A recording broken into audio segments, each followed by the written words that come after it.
So ಒಡಿಶಾಲಿ ಒಂದು ಚಿಕ್ಕ ಊರಲ್ಲಿ ನೋಡಿದ್ರೆ ರಾಮ್ಲಾಲ್ ಮತ್ತೆ ನರ್ಮದಾ ಅಂತ ಒಂದು ಜೋಡಿ ಇರ್ತಾರೆ. ಸೊ ಅವರಿಗೆ ಮುದ್ದಾದ 2 ಹೆಣ್ಮಕ್ಳು ಇರ್ತಾರೆ. ಸೊ ಕಾವೇರಿ ಬಂದ್ಬಿಟ್ಟು ದೊಡ್ಡವಳು. ಸೊ ಒಂದ್ ದಿವಸ ಏನಾಗತ್ತೆ ಅಂದ್ರೆ ಕಾವೇರಿಗೆ ತುಂಬಾನೇ ಹೊಟ್ಟೆ ನೋವಾಗ್ತಿದೆ ಅಂದ್ಬಿಟ್ಟು ಅವರ ಅಮ್ಮ ಆಗಿರುವ ನರ್ಮದಾ ಅವ್ರನ್ನ ಪಕ್ಕದಲ್ಲಿರುವ ಒಂದು ಗೌರ್ಮೆಂಟ್ ಆಸ್ಪತ್ರೆಗೆ ಕರ್ಕೊಂಡು ಹೋಗ್ತಾರೆ. ಅಲ್ಲಿ ಡಾಕ್ಟರ್ ಪದ್ಮಾ ಅನ್ನೋರು ಬಂದ್ಬಿಟ್ಟು ಕಾವೇರಿಗೆ ಚೆಕ್ ಮಾಡ್ತಾರೆ. ಸೊ ಪದ್ಮಾ ಅವರು ಕಾವೇರಿನ ಚೆಕ್ ಮಾಡಿ ನೋಡಿದಾಗ ಅವ್ರಿಗೊಂದು ವಿಷಯ ಗೊತ್ತಾಗುತ್ತೆ, ಕಾವೇರಿ ಬಂದ್ಬಿಟ್ಟು ಪ್ರೆಗ್ನೆಂಟ್ ಆಗಿದ್ದಾಳೆ ಅಂತ. ಸೊ ಇಷ್ಟು ಚಿಕ್ಕ ಹುಡುಗಿ ಹೆಂಗ್ ಪ್ರೆಗ್ನೆಂಟ್ ಆಗಿರ್ತಾಳೆ, ಇನ್ನೊಂದು 15 ವಯಸ್ಸಾಗಿದೆ, ಹೆಂಗ್ ಪ್ರೆಗ್ನೆಂಟ್ ಆಗಿದೆ ಅಂತ ಒಂದು ಕನ್ಫ್ಯೂಷನ್ ಅಲ್ಲಿ ಏನ್ ಮಾಡ್ತಾರೆ ಅಂದ್ರೆ ಪದ್ಮಾ ಬಂದ್ಬಿಟ್ಟು ಕಾವೇರಿ ಅವ್ರ ಅಮ್ಮ ನರ್ಮದಾ ಹತ್ರ ಹೋಗಿ ಈ ತರ ನಿಮ್ ಮಗಳು ಪ್ರೆಗ್ನೆಂಟ್ ಆಗಿದ್ದಾಳೆ ಅಂತ ಹೇಳಿರ್ತಾರೆ. ಇದನ್ನ ಕೇಳಿದ ತಕ್ಷಣ ನರ್ಮದಾಗ ತುಂಬಾನೇ ಶಾಕ್ ಆಗುತ್ತೆ. ನನ್ನ ಮಗಳು ಎಲ್ಲೂ ಆಚೆ ಹೋಗಿಲ್ಲ, ಯಾರ ಜೊತೆನೂ ಸೇರಿಲ್ಲ, ಮತ್ತೆ ಹೆಂಗೆ ಇವಳು ಬಂದ್ಬಿಟ್ಟು ಪ್ರೆಗ್ನೆಂಟ್ ಆಗಿದ್ದಲ್ಲ ಅಂತ ಅಲ್ಲಿಂದ ಯಾರಿಗೂ ಹೇಳ್ದೆ ಕಾವೇರಿನ ಬಂದ್ಬಿಟ್ಟು ನೇರವಾಗಿ ಅವರ ಗ್ರಾಮಕ್ಕೆ ಕರ್ಕೊಂಡು ಹೋಗ್ತಾರೆ. ಅವ್ರ ಮನೇಲಿ ಬಿಟ್ಬಿಟ್ಟು ಅವ್ರ ಅಪ್ಪ ಹತ್ರ ಈ ತರ ರಾಮ್ಲಾಲ್ ಹತ್ರ ಹೇಳ್ತಾರೆ, ಈ ತರ ಕಾವೇರಿ ಬಂದ್ಬಿಟ್ಟು ಪ್ರೆಗ್ನೆಂಟ್ ಆಗಿದ್ದಾಳೆ ಅಂತ. ಸೊ ಆಮೇಲೆ ರಾಮ್ಲಾಲು ಮತ್ತೆ ನರ್ಮದಾ ಇಬ್ರು ಸೇರಿ ಕಾವೇರಿ ಹತ್ರ ಮಾತಾಡ್ತಾರೆ. ಇದು ಹೆಂಗಾಯ್ತು, ನೀನ್ ಯಾರಾದ್ರೂ ಲವ್ ಮಾಡ್ತಾ ಇದೀಯಾ, ನಿನಗೆ ಮದುವೆ ಬೇರೆ ಮಾಡೋಣ ಅಂತ ಇದೀವಿ, ನೀನ್ ಯಾರನ್ನಾದ್ರೂ ಲವ್ ಮಾಡೋಂಗಿದ್ರೆ ಮುಂಚೆನೆ ಹೇಳಿರ್ಬೋದಾಗಿತ್ತಲ್ಲ, ಇವಾಗ ನೀನ್ ಈ ತರ ಬಂದು ಈ ಸ್ಥಿತಿಯಲ್ಲಿ ನಿಂತಿದ್ಯಲ್ಲ, ಯಾಕೆ ಹಿಂಗ್ ಮಾಡಿದೆ ಅಂತ ಕೇಳುವಾಗ ಕಾವೇರಿ ಏನ್ ಹೇಳ್ದಲ್ಲ ಅಂದ್ರೆ, ಇಲ್ಲ ಅಮ್ಮ, ನನಗೆ ಯಾರ ಜೊತೆನೂ ಪರಿಚಯ ಇಲ್ಲ, ನಾ ಯಾರು ಲವ್ ಮಾಡ್ತಾ ಇಲ್ಲ, ಅದೇ ತರ ಯಾರ ಜೊತೆನೋ ಯಾವ ಹುಡುಗನು ನಾ ಇಲ್ಲಿ ತನಕ ಮುಟ್ಲು ಇಲ್ಲ, ಯಾರ ಜೊತೆನೂ ನಾ ಲೈಂಗಿಕವಾಗಿ ಸಂಬಂಧಪಟ್ಟಿಲ್ಲ, ಇದು ಹೆಂಗಾಯ್ತು ಅಂತ ನನಗೆ ಗೊತ್ತಿಲ್ಲ ಅಂತ ಹೇಳ್ತಾರೆ. ಬಟ್ ಇದು ಕಾವೇರಿ ಹೇಳಕ್ ನಾವು ಬಂದ್ಬಿಟ್ಟು ರಾಮ್ಲಾಲ್ ಆಗ್ಲಿ ನರ್ಮದಾ ಆಗ್ಲಿ ನಂಬೋದೇ ಇಲ್ಲ. ಸೊ ಒಂದು ಹುಡುಗನ ಒಂದು ಸಹಾಯ ಇಲ್ಲದೆ, ಇಲ್ಲ ಒಂದು ಹುಡುಗನ ಜೊತೆ ಲೈಂಗಿಕ ಸಂಬಂಧ ಇಲ್ಲದೆ ನೀನ್ ಹೆಂಗೆ ಪ್ರೆಗ್ನೆಂಟ್ ಆಗ್ತೀಯಾ, ಅದಕ್ಕೆ ಅವ್ರು ಬಂದ್ಬಿಟ್ಟು ಅವ್ರ ಮಗಳನ್ನ ನಂಬಲೇ ಇಲ್ಲ. ಸೊ ಅದನ್ನ ಹಂಗೆ ಬಿಟ್ಟು ಏನ್ ಮಾಡೋದು ಅಂತ ಯೋಚನೆ ಮಾಡ್ತಾ ಇರ್ತಾರೆ. ಸ್ವಲ್ಪ ದಿವಸ ಆಗಿದ್ಮೇಲೆ ನರ್ಮದಾ ತಿರುಗಿ ಏನ್ ಮಾಡ್ತಾರೆ ಅಂದ್ರೆ ಕಾವೇರಿನ ಬಂದ್ಬಿಟ್ಟು ಪಕ್ಕದಲ್ಲಿರೋ ಹಾಸ್ಪಿಟ್ಲ್ ಹತ್ರ ಹೋಗಿ ಪದ್ಮಾ ಅನ್ನೋ ಡಾಕ್ಟರ್ ಹತ್ರ ಈ ತರ ನಮ್ಮ ಮಗಳಿಗೆ ನಾವು ಮದುವೆ ಮಾಡೋಣ ಅಂತ ಇದ್ವಿ, ಅವಳಿಗೆ ಈ ಕೂಸು ಬೇಡ, ಇದನ್ನ ಬಂದ್ಬಿಟ್ಟು ಹೆಂಗಾದ್ರು ನೀವು ಅಬಾರ್ಟ್ ಮಾಡ್ಬಿಡಿ ಅಂತ ಕೇಳ್ಕೊಳ್ತಾರೆ. ಅದಕ್ಕೆ ಪದ್ಮಾ ಏನ್ ಹೇಳ್ತಾರೆ ಅಂದ್ರೆ ಅದು ತುಂಬಾ ಇಲ್ಲಿಗಳು, ಆತರ ಮಾಡಕ್ಕಾಗಲ್ಲ, ಯಾಕಂದ್ರೆ ನಿಮ್ ಮಗಳು ಬಂದ್ಬಿಟ್ಟು 100 ಏಜ್ ಅಲ್ಲಿ ಬರೀದಾಳೆ. ಸೊ ಇದು ತುಂಬಾನೇ ಒಂದು ರಿಸ್ಕ್ ಅಲ್ಲಿ ಬೀಳುತ್ತೆ, ಅವಳಿಗೂ ಜೀವಕ್ಕೆ ಅಪಾಯ ಆಗತ್ತೆ ಅಂತ ಹೇಳಿರ್ತಾರೆ. ಸೊ ಹಿಂಗೆ ನಡೀತಾ ಇರುವಾಗ ಇವ್ರಿಗೂ ಏನ್ ಮಾಡೋದು ಅಂತ ಗೊತ್ತಿಲ್ಲದೆ ಇರುವಾಗ ಸ್ವಲ್ಪ ದಿವಸ ಕಳೀತಾ ಇದ್ದಂಗೆ ಅದೇ ಊರಲ್ಲಿ ರಾಮ್ಲಾಲ್ ವಾಸ ಮಾಡ್ತಾ ಇರುವ ಅದೇ ಊರಲ್ಲಿ ಬಂದ್ಬಿಟ್ಟು ಒಂದು 10-12 ಜನ ಚಿಕ್ಕ ಹುಡುಗಿರು, ಒಂದು 15, 16, 17 ವಯಸ್ಸು ಈ ತರ ಇರೋ ಹುಡುಗಿರೆಲ್ಲ ಲೈನ್ ಆಗಿ ಒಬ್ರೊಬ್ರಾಗಿ ಪ್ರೆಗ್ನೆಂಟ್ ಆಗ್ತಾನೆ ಇರ್ತಾರೆ. ಸೊ ಆ ಊರಲ್ಲಿ ಎಲ್ಲರಿಗೂ ಒಂದು ಭಯ ಬರುತ್ತೆ. ಸೊ ಎಲ್ಲರೂ ಬಂದ್ಬಿಟ್ಟು ಪಕ್ಕದಲ್ಲಿರೋ ಅದೇ ಗೌರ್ಮೆಂಟ್ ಹಾಸ್ಪಿಟ್ಲ್ ಹತ್ರ ಪದ್ಮಾನ ಡಾಕ್ಟರ್ ಹತ್ರನೇ ಕರ್ಕೊಂಡು ಹೋಗ್ತಾರೆ. ಅವ್ರು ಚೆಕ್ ಮಾಡಿ ನೋಡಿದಾಗ ಎಲ್ಲರೂ ಪ್ರೆಗ್ನೆಂಟ್ ಆಗಿರ್ತಾರೆ. ಎಲ್ಲರೂ ಬಂದ್ಬಿಟ್ಟು ಹೇಳಿರೋ ತರ 15ರಿಂದ ಒಂದು 17 ವಯಸ್ಸು ಹುಡುಗಿರು. ಪದ್ಮಾ ಎಲ್ಲರ ಹತ್ರ ಕೇಳೋದು ಒಂದೇ ಪ್ರಶ್ನೆನೆ, ನೀವು ಯಾರ ಜೊತೆ ಈ ತರ ಲೈಂಗಿಕ ಸಂಬಂಧದಲ್ಲಿದ್ರಿ, ನೀವು ಯಾರನ್ನ ಲವ್ ಮಾಡ್ತಾ ಇದೀರಾ, ನೀವು ಯಾರನ್ನ ಪ್ರೀತಿ ಮಾಡ್ತಾ ಇದೀರಾ, ನೀವೆಲ್ಲ ಹೆಂಗೆ ಈ ತರ ಪ್ರೆಗ್ನೆಂಟ್ ಆದ್ರಿ ಅಂತ ಕೇಳಿದಾಗ ಎಲ್ಲ ಹುಡುಗಿರು ಹೇಳಿಕಿರೋ ತರ ಒಂದೇ ಉತ್ತರನೇ ಕೊಟ್ರು, ನಾವು ಯಾರನ್ನೂ ಪ್ರೀತಿ ಮಾಡಿಲ್ಲ, ನಮಗೆ ಯಾವುದೇ ತರ ಒಂದು ಹುಡುಗನ ಜೊತೆ ಯಾವುದೇ ತರ ಒಂದು ಸಹವಾಸ ಇಲ್ಲ, ಇಲ್ಲಿ ತನಕ ನಾವ್ ಯಾವ ಹುಡುಗನು ಮುಟ್ಟಿಲ್ಲ, ನಮಗ್ ಗೊತ್ತಿಲ್ಲದೇನೋ ಇಲ್ಲ ನಮ್ಮನ್ನ ಫೋರ್ಸ್ ಮಾಡಿನೋ ಯಾರು ಇಲ್ಲಿ ತನಕ ನಮ್ಮ ಹತ್ರ ತಪ್ಪಾಗಿ ನಡ್ಕೊಂಡಿಲ್ಲ, ಬಟ್ ಇದು ಹೆಂಗಾಯ್ತು ಅಂತ ನಮ್ಗೆ ಗೊತ್ತಿಲ್ಲ ಡಾಕ್ಟರ್ ಅಂತ ಎಲ್ಲರೂ ಹೇಳಿಕಿರೋ ತರ ಒಂದೇ ಉತ್ತರನೇ ಕೊಟ್ಟರು. ಬಟ್ ಪದ್ಮಾ ಬಂದ್ಬಿಟ್ಟು ಅವ್ರನ್ನ ಒಂದು ಫಿಸಿಕಲ್ ಎಕ್ಸಾಮಿನೇಷನ್ ಮಾಡಿ ನೋಡ್ತಾರೆ. ಬಟ್ ಫಿಸಿಕಲ್ ಎಕ್ಸಾಮಿನೇಷನ್ ಮಾಡಿ ನೋಡುವಾಗ ಅವ್ರು ಎಲ್ಲಾರನ್ನೂ ವರ್ಜಿನಿಟಿ ಕಳ್ಕೊಂಡಿದ್ದಾರೆ ಅಂತ ಖಂಡಿತ ಗೊತ್ತಾಯ್ತು. ಸೊ ಇದು ಬಂದ್ಬಿಟ್ಟು ಬೇರೆ ಯಾವುದೇ ರೀತಿಯಲ್ಲಿ ಆಗಿರೋಕ್ಕೆ ಸಾಧ್ಯತೆಗಳಿಲ್ಲ, ಒಂದು ಲೈಂಗಿಕ ಸಂಬಂಧ ಮುಖಾಂತರ ಮಾತ್ರ, ಒಂದು ಫಿಸಿಕಲ್ ರಿಲೇಶನ್ಶಿಪ್ ಇಲ್ಲ ಫಿಸಿಕಲ್ ಇಂಟರ್ಕೋರ್ಸ್ ಮುಖಾಂತರ ಮಾತ್ರನೇ ಇದು ನಡೆದಿರೋಕ್ಕೆ ಸಾಧ್ಯತೆ ಅಂತ ಪದ್ಮಾ ಅವರು ಕನ್ಫರ್ಮ್ ಮಾಡ್ತಾರೆ. ಸೊ ಅದು ಕನ್ಫರ್ಮ್ ಮಾಡಿದ್ಮೇಲೆ ಪದ್ಮಾ ಅವ್ರು ಏನ್ ಮಾಡ್ತಾರೆ ಅಂದ್ರೆ ಆ ಊರಲ್ಲಿ ಇರುವ ಒಂದು ದೊಡ್ಡ ಸ್ವಾಮೀಜಿ ಇರ್ತಾರೆ, ಅವ್ರ ಹತ್ರ ಹೋಗಿ ಈ ತರ, ಯಾಕಂದ್ರೆ ಅವರೇ ಬಂದ್ಬಿಟ್ಟು ಊರಲ್ಲಿ ಅವ್ರು ಹೇಳದೆ ಹಲವಾರು ಜನ ಕೇಳ್ತಾರೆ. ಸೊ ಅದಕ್ಕೆ ಆ ಸ್ವಾಮೀಜಿ ಹತ್ರ ಹೋಗ್ಬಿಟ್ಟು ಪದ್ಮಾ ಅವ್ರ ಹತ್ರ ಹೇಳ್ತಾರೆ, ನಿಮ್ಮೂರಲ್ಲಿ 12 ಜನ ಎಲ್ಲ 100 ಏಜ್ ಎಲ್ಲ ಚಿಕ್ಕ ವಯಸ್ಸಿನ ಹುಡುಗಿಯರು ಎಲ್ಲರೂ ಬಂದ್ಬಿಟ್ಟು ಪ್ರೆಗ್ನೆಂಟ್ ಆಗಿದ್ದಾರೆ ಅಂತ ಹೇಳುವಾಗ ಆ ಸ್ವಾಮೀಜಿ ಏನ್ ಹೇಳ್ತಾರೆ ಅಂದ್ರೆ, ಅದ್ ಹೇಳಕ್ಕೆ ನನಗೆ ನಗು ಬರುತ್ತೆ. ಸ್ವಾಮೀಜಿ ಬಂದ್ಬಿಟ್ಟು ಇಲ್ಲ, ಇದೆಲ್ಲ ಬಂದ್ಬಿಟ್ಟು ಯಾವ್ದು ಮನುಷ್ಯನಿಂದ ಆಗಿರಲ್ಲ, ಇದು ಬಂದ್ಬಿಟ್ಟು ಸೇಟನ್ ಒಂದು ದುಷ್ಟ ಶಕ್ತಿಯಿಂದಾನೇ ಇದೆಲ್ಲ ನಡೀತಾ ಇದೆ, ನಾವು ಬಂದ್ಬಿಟ್ಟು ಒಂದು ಪೂಜೆ ಮಾಡಿದ್ರೆ ಇದೆಲ್ಲ ಸರಿ ಹೋಗುತ್ತೆ ಅಂತ ಹೇಳ್ತಾರೆ.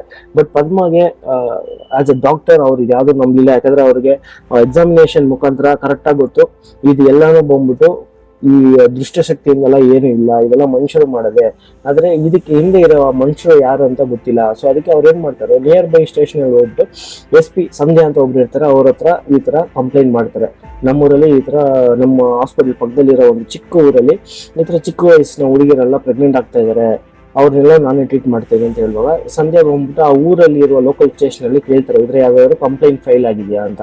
ಸೊ ಅವಾಗ ಆ ಸ್ಟೇಷನ್ ಅಲ್ಲಿ ಯಾರು ಕಂಪ್ಲೇಂಟ್ ಮಾಡಿಲ್ಲ ಅನ್ನೋದು ಸಂಧ್ಯಾಗೆ ತಿಳಿದು ಬರುತ್ತೆ.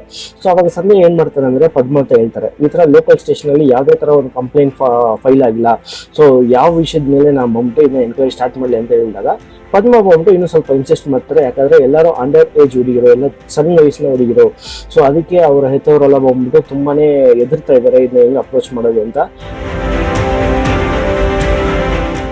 ಅದು ಇಲ್ಲದೆ ಆ ಊರಲ್ಲಿರುವ ಸ್ವಾಮೀಜಿ ಏನ್ ಹೇಳ್ತಾ ಇದಾರೆ, ಇದೆಲ್ಲ ದುಷ್ಟ ಶಕ್ತಿಯಿಂದ ನಡೀತಾ ಇದೆ ಅಂತ ಹೇಳೋದಕ್ಕೆ ಎಲ್ಲರೂ ಅದನ್ನ ನಂಬ್ತಾ ಇದ್ದಾರೆ.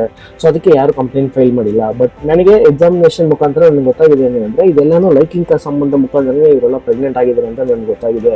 ಸೊ ನೀವೇ ನಮ್ಗೆ ಸಹಾಯ ಮಾಡ್ಬೇಕಂತ ಕೇಳ್ಕೊಂಡಿದ್ದಕ್ಕೆ SP ಸಂಧ್ಯಾ ಅವ್ರು ಏನ್ ಮಾಡ್ತಾರೆ ಅಂದ್ರೆ ಒಂದು ಎನ್ಕ್ವೈರಿ ಮಾಡೋಣ ಅಂದ್ಬಿಟ್ಟು ಅವ್ರ ಕೆಳಗಡೆ ಕೆಲಸ ಮಾಡ್ತಾ ಇರುವ ಒಂದು ಇನ್ಸ್ಪೆಕ್ಟರ್ ಮತ್ತೆ ಒಂದು ಲೇಡಿ ಕಾನ್ಸ್ಟೇಬಲ್ ಅಂತ ಊರ್ ಕಳಿಸ್ತಾರೆ ಒಂದು ಅನ್ಅಫಿಷಿಯಲ್ ಎನ್ಕ್ವೈರಿ ಮಾಡ್ಲಿ ಅಂತ. ಸೊ ಅದೇ ರೀತಿಯಲ್ಲಿ ಇನ್ಸ್ಪೆಕ್ಟರ್ ಆಗಲಿ ಮತ್ತೆ ಅಲ್ಲ ಲೇಡಿ ಕಾನ್ಸ್ಟೇಬಲ್ ಅಂತ ಆ ಊರಲ್ಲಿ ಮಫ್ಟಿಯಲ್ಲಿ ಹೋಗಿ ಎಲ್ಲ ಮನೆಯಲ್ಲೂ ಯಾವ್ಯಾವ ಮನೆಯಲ್ಲಿ ಈ ತರ ಚಿಕ್ಕ ಹುಡುಗಿರೆಲ್ಲ ತೊಂದರೆ ಆಗಿದೆಯೋ ಆ ತರ ಎಲ್ಲ ಮನೆಗೆ ಹೋಗಿ ಹುಡುಗಿರ ಹತ್ರ ಮಾತಾಡ್ಸ್ತಾರೆ. ನೀವು ಯಾರ ಹತ್ರ ಲವ್ ಮಾಡಿದ್ರ, ಇಲ್ಲ ನಿಮ್ ಮನೆಗೆ ಯಾರಾದ್ರು ಬಂದು ಹೋದ್ರ, ಇಲ್ಲ ನೀವು ಆಚೆ ಹೋದಾಗ ಯಾರಾದ್ರೂ ನಿಮ್ಗೆ ಫೋರ್ಸ್ ಮಾಡಿದ್ರ, ಇಲ್ಲ ಏನಾದ್ರು ಈ ತರ ಹಲವಾರು ಪ್ರಶ್ನೆಗಳನ್ನ ಕೇಳ್ತಾರೆ. ಬಟ್ ಎಲ್ಲ ಹುಡುಗಿರು ಹೇಳಿದ ಒಂದೇ ವಿಷಯ, ಇದ್ರ ಬಗ್ಗೆ ನಮ್ಗೆ ಏನು ತಿಳುವಳಿಕೆ ಇಲ್ಲ, ನಾವ್ ಯಾರ ಜೊತೆ ಸಂಬಂಧ ಇರ್ತಿಲ್ಲ ಅಂತ ಹೇಳಿದೆ. ಎಲ್ಲರೂ ಒಂದೇ ತರ ಹೇಳಿದ್ರು. ಅದೇ ರಿಪೋರ್ಟ್ ನ ಬಂದ್ಬಿಟ್ಟು ಸಂಧ್ಯಾ ಅವರಿಗೆ ಸಬ್ಮಿಟ್ ಮಾಡ್ತಾರೆ. ಸೊ ಸಂಧ್ಯಾ ಅವರು ಇದೆಲ್ಲ ನೋಡಿದ್ಮೇಲೆ ಅವರಿಗೆ ತುಂಬಾನೇ ಒಂದು ಆಶ್ಚರ್ಯ ಆಗಿ, ಸರಿ ಇದನ್ನ ನಾನು ಪರ್ಸನಲ್ ಆಗಿ ಹ್ಯಾಂಡಲ್ ಮಾಡ್ತೀನಿ ಅಂತ ಹೇಳ್ಬಿಟ್ಟು ಸಂಧ್ಯಾ ಅವ್ರು ಏನ್ ಮಾಡ್ತಾರೆ ಅಂದ್ರೆ ಅದಾಗಿರೋ ಸೇಲೆ ಕಟ್ಕೊಂಡು ಒಂದು ಭಿಕ್ಷುಕಿ ತರ ಒಂದು ಊರಿಗೆ ಬರ್ತಾರೆ. ಆ ಊರಲ್ಲಿ ಬಂದು ಈ ಹುಡುಗಿರು ಯಾವ್ಯಾವ ಮನೇಲಿ ಇದಾರೆ ಅವು ಒಂದೊಂದು ಮನೆಗೆ ಅವರು ಭಿಕ್ಷೆ ಬೇಡ ತರ ವೇಷ ಹಾಕೊಂಡು ಹೋಗಿ ಎಲ್ಲಾನು ನೋಡ್ತಾರೆ, ಅಬ್ಸರ್ವ್ ಮಾಡ್ತಾರೆ, ಏನ್ ನಡೀತಾ ಇದೆ ಅಂತ ತಿಳ್ಕೊಳಕ್ಕೆ ಪ್ರಯತ್ನ ಪಡ್ತಾರೆ. ಹಗಲೊತ್ತು ಮಾತ್ರ ಇಲ್ಲದೆ ರಾತ್ರಿಯಲ್ಲಿ ಕೂಡ ಅವ್ರು ಹೋಗ್ಬಿಟ್ಟು ತುಂಬಾ ಜಾಗ್ರತೆಯಿಂದ ಈ ಊರಿಗೆ ಯಾರ್ಯಾರು ಹೊಸಬ್ರು ಬರ್ತಾ ಇದಾರೆ, ಯಾರ್ಯಾರು ಆಚೆ ಹೋಗ್ತಾ ಇದಾರೆ, ಈ ತರ ಎಲ್ಲ ವಿಷಯಗಳನ್ನ ಹೋಗ್ಬಿಟ್ಟು ಅವರು ನೋಡ್ತಾ ಇರ್ತಾರೆ. ಸೊ ಒಂದ್ ವಾರ ಕಳೆದು ಹೋಗಿರೋ ಈ ಸ್ಥಿತಿಯಲ್ಲಿ ಬಂದ್ಬಿಟ್ಟು, 1 ವಾರ ಇಲ್ಲ 10 ದಿವಸ ಕಳೆದು ಹೋಗಿರೋ ಈ ಸ್ಥಿತಿಯಲ್ಲಿ ಸಂಧ್ಯಾ ಅವ್ರು ಬಂದ್ಬಿಟ್ಟು ಅವರ ಡ್ಯೂಟಿನ ನೋಡ್ತಾ ಇರುವಾಗ ಆ ಊರಿಗೆ 2 ವ್ಯಕ್ತಿಯರು ಬಂದ್ಬಿಟ್ಟು ಗೋಂಚಲನ ಬಂದ್ಬಿಟ್ಟು ತಲೆ ಹಾಕೊಂಡು ಒಂದ್ ಮನೆ ಕಡೆ ಹೋಗ್ತಾರೆ. ಸೊ ಇದನ್ನ ನೋಡಿದ ಸಂಧ್ಯಾ ಬಂದ್ಬಿಟ್ಟು ಏನು ಒಂದು ರಿಯಾಕ್ಟ್ ಮಾಡದೆ ತುಂಬಾನೇ ಆರಾಮಾಗಿ ಅವ್ರನ್ನ ಫಾಲೋ ಮಾಡಕ್ ಸ್ಟಾರ್ಟ್ ಮಾಡ್ತಾರೆ. ಸೊ ಅವ್ರು ಫಾಲೋ ಮಾಡ್ಕೊಂಡು ಹೋಗುವಾಗ ಈ 2 ವ್ಯಕ್ತಿಗಳು ಬಂದ್ಬಿಟ್ಟು ಆ ಊರಲ್ಲಿ ಇರುವ ಒಂದು ಮನೆ ಕಡೆ ಹೋಗ್ತಾರೆ. ಆ ಮನೆ ಕಡೆ ಹೋಗಿದ್ಮೇಲೆ ಅವ್ರು ಬಂದ್ಬಿಟ್ಟು ಆ ಬಾಗಿಲನ್ನ ತೆಗಿಯಕ್ಕೆ ಟ್ರೈ ಮಾಡ್ತಾರೆ. ಸೊ ಇವ್ರು ಯಾವ್ದೇ ಒಂದು ಬೀಗದಿಂದ ಇದನ್ನ ತೆಗಿಯಕ್ಕೆ ಟ್ರೈ ಮಾಡಲಿಲ್ಲ, ಬಟ್ ಯಾವುದೋ ಒಂದು ಟೂಲ್ ಯೂಸ್ ಮಾಡಿ ತೆಗಿತಾ ಇದ್ದಾರೆ ಅಂತ ಮಾತ್ರ ಗೊತ್ತಾಯ್ತು. ಅವರು ತೆಗಿಯಕ್ಕೆ ಟ್ರೈ ಮಾಡ್ತಾ ಇರೋವಾಗ ಇವ್ರು ನೋಡ್ತಾನೆ ಇರ್ತಾರೆ. ಬಟ್ ಅವ್ರು ತೆಗ್ದಿದ್ಮೇಲೆ ಇಮಿಡಿಯೇಟ್ ಆಗಿ ಸಂಧ್ಯಾ ಅವ್ರು ಏನ್ ಮಾಡ್ತಾರೆ ಅಂದ್ರೆ ಅವ್ರ ಹತ್ರ ಬಂದ್ಬಿಟ್ಟು ಒಂದು ರಿವಾಲ್ವರ್ ಇಟ್ಟಿರ್ತಾರೆ. ಸೊ ಆ ರಿವಾಲ್ವರ್ ಇಂದ ಮೇಲ್ಗಡೆ 2 ಸಲ ಶೂಟ್ ಮಾಡಿದಾಗ ಆ 2 ವ್ಯಕ್ತಿಗಳು ತುಂಬಾ ಸ್ಟನ್ ಆಗಿ ಅಲ್ಲೇ ನಿಂತ್ಬಿಡ್ತಾರೆ. ಸೊ ಈ ಶಬ್ದ ಕೇಳಿ ಪಕ್ಕ ಅಕ್ಕ ಇರೋರೆಲ್ಲರೂ ಬಂದ್ಬಿಟ್ಟು ಆ ಮನೆ ಕಡೆ ಓಡ್ ಬರ್ತಾರೆ. ಪ್ಲಸ್ ಆ ಮನೆ ಹೊರಗಡೆ ಇರುವ ಆ ಫ್ಯಾಮಿಲಿನೂ ಆ ಕುಟುಂಬನೂ ಬಂದ್ಬಿಟ್ಟು ಆಚೆ ಬರುತ್ತೆ. ಸೊ ಸಂಧ್ಯಾ ನೋಡ್ತಿದ್ದಂಗೆ ಆ ಕುಟುಂಬ ಆಚೆ ಬರ್ತಾ ಇದ್ದಾಗ ಆ ಮನೆಯಲ್ಲೂ ಒಂದು ಚಿಕ್ಕ ಹುಡುಗಿ ಇದ್ಲು, ಒಂದು 15 ವಯಸ್ಸಿನ ಒಂದು ಹುಡುಗಿನೂ ಅವ್ರ ಅಪ್ಪ ಅಮ್ಮ ಜೊತೆ ಆಚೆ ಬಂದು ನೋಡಿದ ತಕ್ಷಣ ಸಂಧ್ಯಾಗೆ ಇನ್ನೂ ಬಂದ್ಬಿಟ್ಟು ಸಂದೇಹ ಬಂದ್ಬಿಟ್ಟು ಜಾಸ್ತಿ ಆಗುತ್ತೆ. ಸೊ ಇದೆಲ್ಲ ಇವರೇ ಕಾರಣನಾ, ಇವರಿಂದಾನೇ ಇದೆಲ್ಲ ನಡೀತಾ ಇದೆಯಾ ಅಂತ ಒಂದು ಸಂದೇಹ ಬಂದಾಗ ಅಲ್ಲಿ ಊರ್ ಮಕ್ಳೆಲ್ಲ ಬಂದ್ಬಿಟ್ಟು ಆ ಮನೆ ಕಡೆ ಓಡ್ ಬರುವಾಗ ಈ ಭಿಕ್ಷುಕಿಯಾಗಿ 1 ವಾರ ಈ ಊರಲ್ಲಿ ಇದ್ದ ಸಂಧ್ಯಾ ಹತ್ರ ಕೈಯಲ್ಲಿ ರಿವಾಲ್ವರ್ ನೋಡಿದ ತಕ್ಷಣ ಎಲ್ಲರೂ ಶಾಕ್ ಆಗ್ತಾರೆ. ಅವಾಗ ಸಂಧ್ಯಾ ಬಂದ್ಬಿಟ್ಟು ಹೇಳ್ತಾರೆ, ನಾನ್ ಬಂದ್ಬಿಟ್ಟು SP, ಸೊ ಈ ಊರಲ್ಲಿ ನಡೀತಾ ಇರುವ ಈ ಅನಾಹುತ ಎಲ್ಲ ಹೆಂಗ್ ನಡೀತಾ ಇದೆ ಅಂತ ಕಂಡುಹಿಡಿಯಕ್ಕೆ ನಾನು ಭಿಕ್ಷುಕಿ ವೇಷದಲ್ಲಿ ಬಂದಿದ್ದೀನಿ ಅಂತ ಹೇಳಿದ ತಕ್ಷಣ ಅವ್ರು ಬಂದ್ಬಿಟ್ಟು ಊರ್ ಜನ ಕೇಳ್ತಾರೆ ಇವರಿಬ್ಬರನ್ನ ಕಟ್ಟಾಕಿ ಅಂತ. ಸೊ ಇಮಿಡಿಯೇಟ್ ಆಗಿ ಆ ಊರ್ ಜನ ಎಲ್ಲ ಅವ್ರನ್ನ ಹಿಡಿದು ಅವ್ರನ್ನ ಗೋಂಚಲನ್ನ ತೆಗ್ದಾಗ ಊರು ಜನ ಎಲ್ಲಾನು ಶಾಕ್ ಆಗ್ತಾರೆ. ಯಾಕಂದ್ರೆ ಈ 2 ವ್ಯಕ್ತಿನೂ ಆ ಊರಿಗೆ ತುಂಬಾನೇ ಪರಿಚಯ ಇರುವ ವ್ಯಕ್ತಿ. ಒಬ್ಬ ಬಂದ್ಬಿಟ್ಟು ನೋಡಿದ್ರೆ ಸುರೇಶ್ ಅಂತ, ಅವನಿಗೆ 32 ವರ್ಷ, ಅವ್ನು ಬಂದ್ಬಿಟ್ಟು ಒಂದು ಕಾರ್ಪೆಂಟರ್. ಸೊ ಆ ಊರಲ್ಲಿ ಯಾವ್ದೇ ಒಂದು ಬಾಗ್ಲಾಗ್ಲಿ ಕಿಟಕಿ ಆಗ್ಲಿ ಇಲ್ಲ ಯಾವ್ದೇ ತರ ಒಂದು ಕಾರ್ಪೆಂಟರ್ ವರ್ಕ್ ಆಗಿದ್ರು ಅವನೇ ನೋಡೋದು. ಪ್ಲಸ್ ಇನ್ನೊಬ್ಬ ನೋಡಿದ್ರೆ ಶೇಖರ್ ಅಂತ, ಅವನಿಗೆ 35 ವಯಸ್ಸು. ಅವ್ನು ಬಂದ್ಬಿಟ್ಟು ಈ ಪದ್ಮನ ಡಾಕ್ಟರ್ ಇದ್ದಾರಲ್ವಾ ಅದೇ ಗೌರ್ಮೆಂಟ್ ಹಾಸ್ಪಿಟಲ್ ಅವ್ನು ಕಂಪೌಂಡರ್ ಆಗಿ ಕೆಲಸ ಮಾಡ್ತಾ ಇದ್ದ ಒಂದು ವ್ಯಕ್ತಿ. ಸೊ ಇವ್ರಿಬ್ಬರನ್ನ ಬಂದ್ಬಿಟ್ಟು ಅರೆಸ್ಟ್ ಮಾಡಿ ಲೋಕಲ್ ಸ್ಟೇಷನ್ ಕರ್ಕೊಂಡು ಹೋಗಿ ಎನ್ಕ್ವೈರಿ ಸ್ಟಾರ್ಟ್ ಮಾಡೋಣ ಅಂತ ನೋಡ್ತಾರೆ. ಸೊ ಎನ್ಕ್ವೈರಿ ಏನ್ ನಡೀತಾ ಅಂತ ಹೇಳಕ್ ಮುಂಚೆ ನೀವು ಇಫ್ ಇನ್ ಕೇಸ್ ಈ ಚಾನಲ್ನ ಫಸ್ಟ್ ಟೈಮ್ ನೋಡ್ತಾ ಇದ್ರೆ ದಯವಿಟ್ಟು ಇದನ್ನ ಸಬ್ಸ್ಕ್ರೈಬ್ ಮಾಡಿ, ಹಾಗೆ ಈ ವಿಡಿಯೋನ ಲೈಕ್ ಮಾಡಿ, ಒಂದು ಬೆಲ್ ನೋಟಿಫಿಕೇಶನ್ ಐಕಾನ್ ಕೊಡಿ. So dark secrets Kannada, so ಇದರಲ್ಲಿ ನಿಮಗೆ ಈ ತರ ಹಲವಾರು crimes based on real stories ನಡೆದಿರೋ ಕಥೆನ ಸ್ವಲ್ಪ ಆಲ್ಟರ್ ಮಾಡಿ ನಾನು ನಿಮ್ಗೆ ತಿಳಿಸ್ತೀನಿ. ಸೊ ಇವಾಗ ಈ ಶೇಖರ್ ಅನ್ನೋನು 35 ಆಗಿದ್ದ ಕಂಪೌಂಡರ್ಗೆ ಆಲ್ರೆಡಿ ಒಂದು ಮದುವೆ ಆಗಿರುತ್ತೆ. ಬಟ್ ಈ ಶೇಖರ್ಗೆ ಬಂದ್ಬಿಟ್ಟೆ ಲೈಂಗಿಕ ಸುಖದಲ್ಲಿ ತುಂಬಾನೇ ಒಂದು ಅತಿ ಹೆಚ್ಚಿನ ಒಂದು ಕಾಮ ಕ್ರೋಧ ಅಂತಾನೆ ಹೇಳ್ಬೋದು. ಅವನು ದಿನ ದಿನ ಅವನ ಒಂದು ಹೆಂಡತಿಗೆ ಕೊಡ್ತಾ ಇದ್ದ ಸೆಕ್ಷುವಲ್ ಟಾರ್ಚರ್ ಅವಳು ತಡೆಯಕ್ಕಾಗದೆ ಅವಳು ಬಂದ್ಬಿಟ್ಟು ಅವರ ತಾಯಿ ಮನೆಗೆ ಹೋಗಿ ಸೇರ್ಕೊಳ್ತಾಳೆ. ಆಮೇಲೆ ಅಲ್ಲಿ ಇವನ್ ಮಾಡೋದೆಲ್ಲ ಹೇಳಿ ಅವಳು ಡಿವೋರ್ಸ್ ತಗೊಳ್ತಾಳೆ. ಸೊ ಡಿವೋರ್ಸ್ ತಗೊಂಡಿದ್ದು ಅಲ್ಲೇ ನಿಂತಿದ್ದೆ. ಶೇಖರ್ ಅವ್ನ ಮನೇಲಿ ಏನ್ ಮಾಡ್ತಾರೆ, ಶೇಖರ್ ಒಬ್ಬ ಇದ್ದಾನೆ ಅಂದ್ಬಿಟ್ಟು ಅವನಿಗೆ ಇನ್ನೊಂದು ಹುಡುಗಿನ ನೋಡಿ ಮದುವೆ ಮಾಡ್ತಾರೆ. ಸೊ ಶೇಖರ್ ತಿರುಗು ಇವನ ಹತ್ರನೂ ಅದೇ ಒಂದು ಕಾಮಕ್ರೋಧದಿಂದ ಕಾಮ ಇಚ್ಛೆನ ತೀರಿಸ್ಕೊಳ್ಳೋಕೆ ತುಂಬಾ ಫೋರ್ಸ್ ಮಾಡಿ ಅವ್ನು ಮಾಡಿದಕ್ಕೆ ಎರಡನೇ ಹೆಂಡತಿ ಕೂಡ ಶೇಖರ್ ಮನೇಲಾಗ್ಲಿ ಇಲ್ಲ ಅವರ ಮನೇಲಾಗ್ಲಿ ಹೇಳ್ತಾರೆ. ಬಟ್ ಯಾರು ಇದನ್ನ ಬಂದ್ಬಿಟ್ಟು ತುಂಬಾ ದೊಡ್ಡದಾಗಿ ತಗೊಂಡಿಲ್ಲ ಅಂದ್ಬಿಟ್ಟು ಅವಳು ಏನ್ ಮಾಡ್ತಾಳೆ, ನನ್ನ ಸಾವಿಗೆ ಶೇಖರೇ ಕಾರಣ ಅಂತ ಒಂದು ಲೆಟರ್ ಬರ್ದಿಕ್ಕಿ ಅವನು ಸೂಸೈಡ್ ಮಾಡ್ಕೊಳ್ತಾಳೆ. ಸೊ ಆಮೇಲೆ ಬಂದ್ಬಿಟ್ಟು ಶೇಖರ್ನ ಅರೆಸ್ಟ್ ಮಾಡ್ತಾರೆ. ಸೊ ಅರೆಸ್ಟ್ ಮಾಡಿ ಸ್ವಲ್ಪ ದಿವಸದಲ್ಲೇ ಬಂದ್ಬಿಟ್ಟು ಅವ್ನು ಬೇಲಲ್ಲಿ ಬಂದ್ಬಿಡ್ತಾರೆ. ಸೊ ಇವನ್ ಬೇಲಲ್ಲಿ ಬಂದು ಈ ಟೈಮಲ್ಲಿ ಬಂದ್ಬಿಟ್ಟು ಅವನ ಇಚ್ಛೆನ ತೀರ್ಸ್ಕೊಳ್ಳೋಕೆ ಯಾವುದೋ ಒಂದು ರೀತಿ ಇದೆ. ಅವ್ನು ತುಂಬಾನೇ ಒಂಥರ ರೆಸ್ಟ್ಲೆಸ್ ಆಗಿ ಸುತ್ತಾ ಇರ್ತಾನೆ. ಸೊ ಆ ರೀತಿಯಲ್ಲಿ ನೋಡಿದ್ರೆ ಒಂದ್ ದಿವಸ ರಾತ್ರಿ ಒಂದು 34 ವಯಸ್ಸಿನಲ್ಲಿ ಇರೋ ಒಂದು ಅಮ್ಮ ಬಂದ್ಬಿಟ್ಟು ಡಾಕ್ಟರ್ನ ಹುಡ್ಕೊಂಡು ಆಸ್ಪತ್ರೆಗೆ ಬರ್ತಾರೆ. ಬಟ್ ಅವಾಗ ಬಂದ್ಬಿಟ್ಟು ತುಂಬಾನೇ ಮಳೆ ಇತ್ತು. ಪ್ಲಸ್ ಆ ಡಾಕ್ಟರ್ ಯಾರು ಡ್ಯೂಟಿ ಡಾಕ್ಟರ್ ಆ ಹಾಸ್ಪಿಟಲ್ ಇರ್ಲಿಲ್ಲ. ಪ್ಲಸ್ ಲೇಡಿ ನರ್ಸು ಯಾರು ಇರ್ಲಿಲ್ಲ. ಸೊ ಅವಾಗ ಈ ಕಂಪೌಂಡರ್ ಏನ್ ಮಾಡ್ತಾನೆ ಅಂದ್ರೆ ಅವ್ರನ್ನ ಕರ್ಕೊಂಡು ಹೋಗಿ ಡಾಕ್ಟರ್ ರೂಮ್ ಅಲ್ಲಿ ಮಲಗಿಸಿ ಅವ್ರಿಗೆ ಪೇನ್ ಕಿಲ್ಲರ್ ಕೊಡ್ತಾನೆ. ಸೊ ಪೇನ್ ಕಿಲ್ಲರ್ ಕೊಟ್ಟಿದ ಕೂಡಲೇ ಅವ್ರು ಬಂದ್ಬಿಟ್ಟು ಸ್ವಲ್ಪ ರಿಲ್ಯಾಕ್ಸ್ ಆಗ್ತಾರೆ. ಬಟ್ ಇವಾಗ 34 ವಯಸ್ಸಾಗಿರುವ ಆ ಲೇಡಿನ ನೋಡಿ ಇವನಿಗೆ ತುಂಬಾ ದಿವಸದಿಂದ ಅವನ ಕಾಮ ಇಚ್ಛೆ ತೀರ್ಸ್ಕೊಳ್ಳೋಕೆ ಯಾರು ಇಲ್ದಿರೋ ಒಂದು ಸ್ಥಿತಿಯಲ್ಲಿ ಇದ್ದ ಶೇಖರ್ ಏನ್ ಮಾಡ್ತಾನೆ, ಈ ಸಿಚುವೇಶನ್ ಅವನಿಗೆ ಸಾಧಕವಾಗಿ ಯೂಸ್ ಮಾಡ್ಕೊಳ್ಳೋಣ ಅಂದ್ಬಿಟ್ಟು ಅವನೇನ್ ಮಾಡ್ತಾನೆ ಅಂದ್ರೆ ಅವ್ನ ಡಾಕ್ಟರ್ ರೂಮಿಗೆ ಹೋಗಿ ಡಾಕ್ಟರ್ ಮಾತ್ರ ಯೂಸ್ ಮಾಡುವಂತಹ ಅನಸ್ಟಿಸಿಯಾ, ಸೊ ಆ ತರ ಒಂದು ಇಂಜೆಕ್ಷನ್ ಬಂದ್ಬಿಟ್ಟು ಪೇನ್ ಕಿಲ್ಲರ್ ಇನ್ನೊಂದು ಡೋಸ್ ಕೊಡ್ತೀನಿ ಅಂತ ಹೇಳಿ ಆ ಲೇಡಿಗೆ ಇವನು ಇಂಜೆಕ್ಟ್ ಮಾಡ್ತಾನೆ. ಅದು ಇಂಜೆಕ್ಟ್ ಮಾಡಿದ ಕೂಡಲೇ ಅವ್ರು ಅನಸ್ಟಿಷಿಯಾ ತಗೊಂಡಿದ ತಕ್ಷಣ ಅವರು ಬಂದ್ಬಿಟ್ಟು ಅನ್ಕಾನ್ಶಿಯಸ್ ಆಗ್ತಾರೆ. ಸೊ ಆ ಟೈಮ್ನ ಬಂದ್ಬಿಟ್ಟು ಇವನು ಯೂಸ್ ಮಾಡಿಕೊಂಡು ಆ ಲೇಡಿ ಜೊತೆ ಬಂದ್ಬಿಟ್ಟು ಇವನು ಲೈಂಗಿಕ ಸಂಬಂಧವನ್ನು ಇಟ್ಕೊಳ್ಳೋಕೆ ಟ್ರೈ ಮಾಡಿ ಅದು ಲೈಂಗಿಕ ಸಂಬಂಧವನ್ನು ಇಟ್ಕೊಳ್ತಾನೆ. ಸೊ ಈ ಟೈಮಲ್ಲಿ ಏನಾಗುತ್ತೆ ಅಂದ್ರೆ ಆ ಸುರೇಶ್ ಅನ್ನ 32 ವರ್ಷದ ಕಾರ್ಪೆಂಟ್ರು ಅವನ ಕೈಗೆ ಏನೋ ಪೆಟ್ಟು ಬಿದ್ದು ಚಿಕಿತ್ಸೆ ತಗೊಳ್ಳೋಣ ಅಂದ್ಬಿಟ್ಟು ಹಾಸ್ಪಿಟ್ಲಿಗೆ ಬರುವಾಗ ಡಾಕ್ಟರ್ ಯಾರು ಇಲ್ಲದೆ ಇರುವಾಗ ಉಟ್ಕೊಂಡು ಡಾಕ್ಟರ್ ರೂಮಿಗೆ ಬಂದಾಗ ಈ ಶೇಖರ್ ಮಾಡ್ತಾ ಇದ್ದು ಅಂತ ನೀಚ ಕೆಲಸನ ಅಂದ್ಬಿಟ್ಟು ಅವ್ನು ನೋಡ್ಬಿಡ್ತಾನೆ. ಅವ್ನು ನೋಡಿದ ತಕ್ಷಣ ಶೇಖರ್ ಬಂದ್ಬಿಟ್ಟು ಅವನ ಒಂದು ಶರ್ಟ್ ಎಲ್ಲ ಹಾಕೊಂಡು ಅವನ ಆಚೆ ಬಂದು ನಿಂತಿರುವಾಗ ಇವನು ಸುರೇಶ್ ಕೇಳಿದಾಗ ಶೇಖರ್ ಬಂದ್ಬಿಟ್ಟು ಈ ತರ ನಡೀತು ಅಂತ ಎಲ್ಲಾ ವಿಷಯನೂ ಹೇಳಿದಾಗ ಸುರೇಶು ಅದೇ ತರ ಒಂದು ಐಡಿಯಾಲಜಿ ಇದ್ದಿದ್ದಕ್ಕೆ ಅವನೇನ್ ಮಾಡ್ತಾನೆ, ಸರಿ ಇನ್ಮೇಲೆ ನಿನ್ನ ಹತ್ರ ಏನಾದ್ರು ಮಾಡಂಗಿದ್ರೆ ನನ್ನ ಜೊತೆ ಸೇರಿಸ್ಕೋ ಅಂತ ಹೇಳಿರ್ತಾನೆ. ಸೊ ಅದೇ ತರ ಒಂದು ದಿವಸಗಳು ಕಳೆದು ಹೋಗ್ತಾ ಇದ್ದಂಗೆ ಶೇಖರ್ ಕೆಲಸ ಮಾಡ್ತಿದ್ದ ಅದೇ ಹಾಸ್ಪಿಟ್ಲಿಗೆ ಕಾವೇರಿ, ಸ್ಟಾರ್ಟಿಂಗ್ ಎಲ್ಲ ಹೇಳ್ದಲ್ವಾ, ಆ ಕಾವೇರಿ ಅನ್ನೋ ಹುಡುಗಿಗೆ ಮೈ ಹುಷಾರ್ ಇಲ್ಲದೆ ಅವ್ರ ಅಮ್ಮ ನರ್ಮದಾ ಬಂದ್ಬಿಟ್ಟು ಟ್ರೀಟ್ಮೆಂಟ್ ಅಂತ ಕರ್ಕೊಂಡ್ ಬಂದಿರ್ತಾರೆ. ಸೊ ಆ ಕಾವೇರಿ ಅಂತ ಹುಡುಗಿನ ನೋಡಿ ಆ ಕಾವೇರಿನ ಒಂದು ಸೌಂದರ್ಯದಲ್ಲಿ ಅವನಿಗೆ ತುಂಬಾನೇ ಒಂದು ಅಟ್ರಾಕ್ಟ್ ಆಗುತ್ತೆ ಅವನಿಗೆ. ಸೊ ಅದರಿಂದ ಅವ್ನ ಹೆಂಗಾದ್ರೂ ಪಡೀಲೇಬೇಕು ಅಂತ ನೋಡ್ತಾ ಇರ್ತಾನೆ.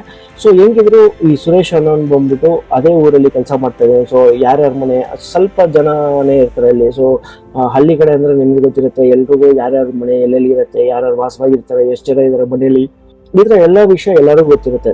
ಸೊ ಇವಾಗ ಶೇಖರ್ ಮತ್ತೆ ಸುರೇಶ್ ಏನ್ ಪ್ಲಾನ್ ಮಾಡ್ತಾರೆ ಅಂತ ನೋಡಿದ್ರೆ ಒಂದ್ ದಿವಸ ರಾತ್ರಿ ಶೇಖರ್ ಮತ್ತೆ ಸುರೇಶ್ ಬಂದ್ಬಿಟ್ಟು ಕಾವೇರಿನ ಮನೆಗೆ ಹೋಗಿ ಹೆಂಗಿದ್ರು ಸುರೇಶ್ ಬಂದ್ಬಿಟ್ಟು ಕಾರ್ಪೆಂಟ್ರು, ಸೊ ಯಾರಿಗೂ ಸಂದೇಹ ಬರ್ದೇ ಇರೋಂಗೆ ಆ ಡೋರ್ ಲಾಕ್ ನ ಓಪನ್ ಮಾಡಿ ಹೊರಡೆ ಹೋಗ್ತಾರೆ. ಸೊ ನರ್ಮದಾ ಮತ್ತೆ ರಾಮ್ಲಾಲ್ ಒಂದ್ ಕಡೆ ಮಲಗಿರ್ತಾರೆ, ಮತ್ತೆ ಕಾವೇರಿ ಮತ್ತೆ ಅವಳ ತಂಗಿ ಬಂದ್ಬಿಟ್ಟು ಇನ್ನೊಂದ್ ಕಡೆ ಮಲಗಿರ್ತಾರೆ. ಇವ್ರು ಯಾರಿಗೂ ಏನು ಕೇಳಿದೆ ಶೇಖರ್ ಬಂದ್ಬಿಟ್ಟು ಹಾಸ್ಪಿಟ್ಲಿಂದ ತಂದಿರುವ ಅನೆಸ್ಥೆಸಿಯಾ ಸ್ಪ್ರೇ ಮತ್ತೆ ಸ್ವಲ್ಪ ಇಂಜೆಕ್ಷನ್ ತಗೊಂಡ್ಬಂದಿರ್ತಾನೆ.